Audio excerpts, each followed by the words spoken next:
Assalamualaikum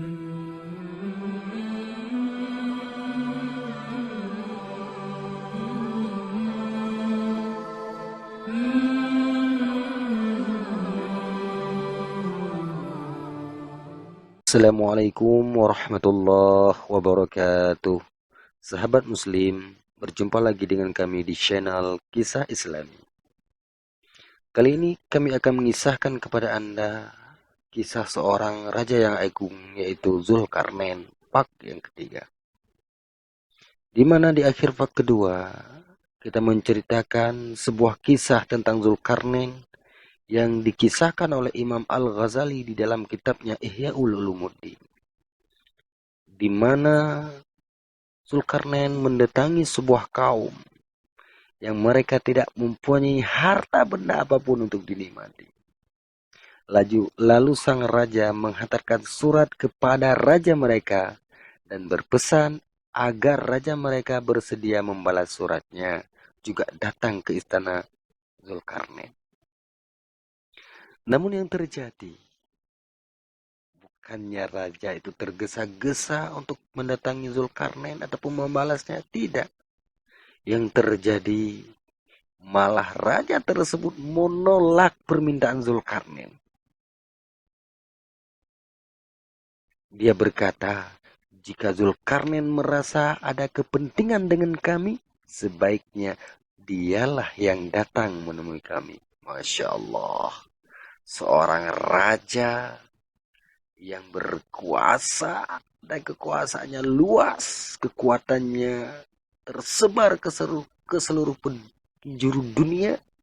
Namun ada seorang raja di mana negerinya tidak punya apa-apa, berani menentang sang Raja Zulkarnain. Ada apa dan bagaimana? Kenapa?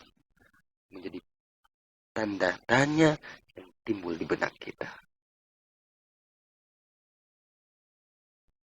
Saudara Muslim, apakah Zulkarnain marah? Tidak. Karena walaupun dia berkuasa dan kekuatannya tersebar kemana-mana, tapi hatinya selembut sutra. Lalu Zulkarnain pun mendatangi negeri tersebut. Dan ketika Zulkarnain sudah tiba di istana raja, dia berkata, "Aku telah menghantar surat kepadamu dan memintamu datang kepadaku juga membalas suratku. Tetapi kamu menolak. Maka hari ini aku datang ke istanamu." Ketika Zulkarnain berkata begitu, apa sang raja gemetar? Tidak. Apa sang raja bergegas untuk minta maaf atau apa? Tidak. Malah raja tersebut dengan santai, rileks menjawab, "Wahai Raja Zulkarnain, seandainya aku memerlukan kepadamu, aku pasti datang kepadamu." Gitu jawab sang raja.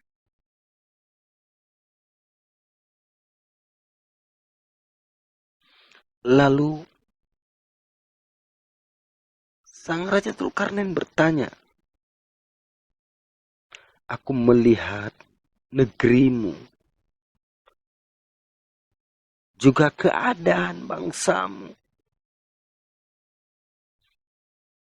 ditimpa sesuatu di mana keadaan itu tidak pernah dialami oleh siapapun yang pernah kutemui.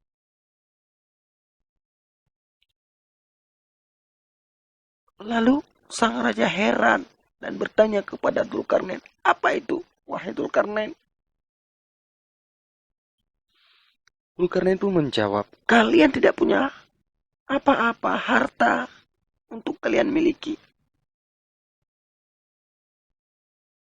tidak punya apa-apa, tidak punya emas, tidak punya perak, tidak punya mutiara atau sebagainya, harta dunia, perhiasan dunia untuk kalian miliki, untuk kalian nikmati. Kalian tidak punya apa-apa. Begitulah penjelasan Zulkarnain. Jawaban dari sang raja negeri itu sangat mengejutkan. Dia jawab apa? Raja itu menjawab, tetapi kami membenci dua hal itu, yaitu emas dan perak. Karena seseorang tidak mendapat apa-apa dari emas dan perak itu, kecuali hanya mahu lebih dari itu. Jawab sang raja dengan sangat tegas. Dan terbukti, jawaban raja tersebut sangat benar. Kita sebagai manusia tidak akan pernah mendapat apa-apa dari emas dan perak ataupun dari uang. Kita tidak akan mendapat apa-apa. Yang kita dapat dari manfaat dari uang tersebut yaitu kita ingin lebih. Punya 1 juta ingin 2, punya 2 ingin 10 dan sebagainya. Maka raja itu membenci harta benda dunia karena dengan harta benda dunia yang kita dapat ialah hanya ingin bertambah.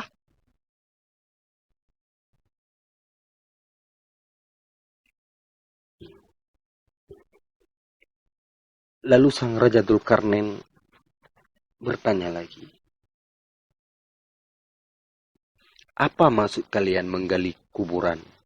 Lalu setelah itu kalian menjaganya, membersihkannya, dan sembahyang di sana.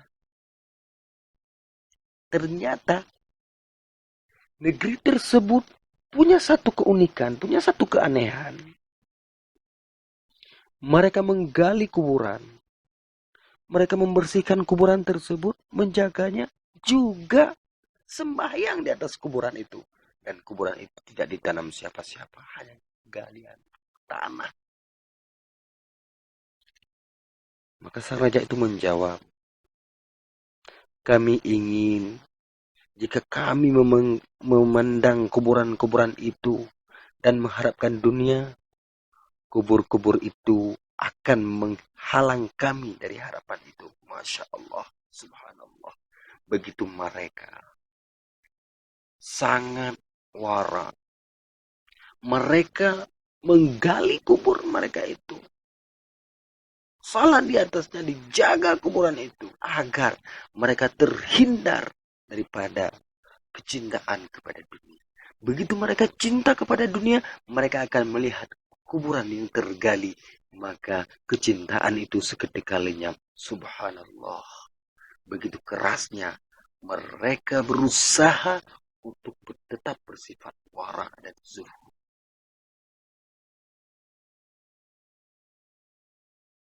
Lalu Zulkarnain bertanya kepada sang raja tersebut, aku melihat kalian tidak mempunyai makanan kecuali sayur-sayuran. Kenapa kalian tidak mempunyai hewan ternakan hingga kalian dapat memerah susunya dan menungganginya, juga memakan dagingnya? Zulkarnain bertanya tentang makanan. Ternyata negeri tersebut tidak ada binatang ternak, tidak ada makanan daging, yang ada hanya sayuran. Lalu kembali jawaban yang sangat menggetarkan hati keluar dari mulut sang raja negeri itu. Raja menjawab, kami tidak suka menjadikan perut kami sebagai kuburan bagi binatang itu. Dan kami melihat di dalam tumbuh-tumbuhan itu faedah yang cukup besar.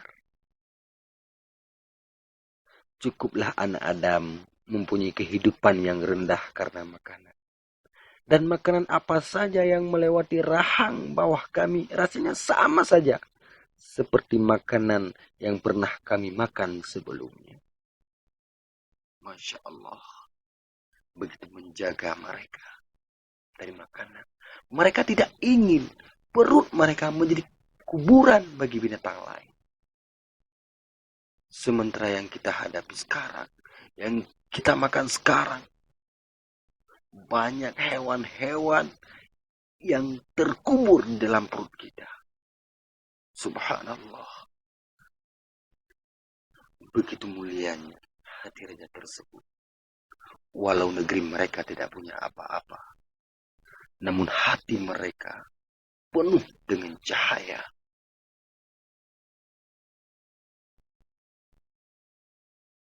Lalu Zulkarnain pun meninggalkan negeri tersebut.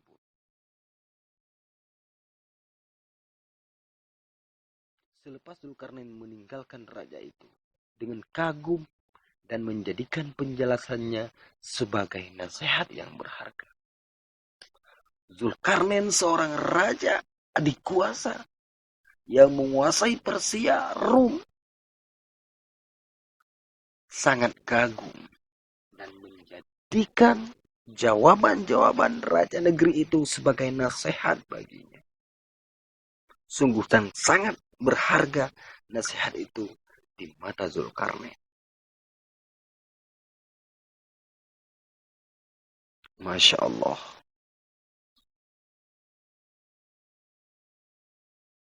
Di sini perjumpaan kita untuk Zulkarnain Pak yang ketiga.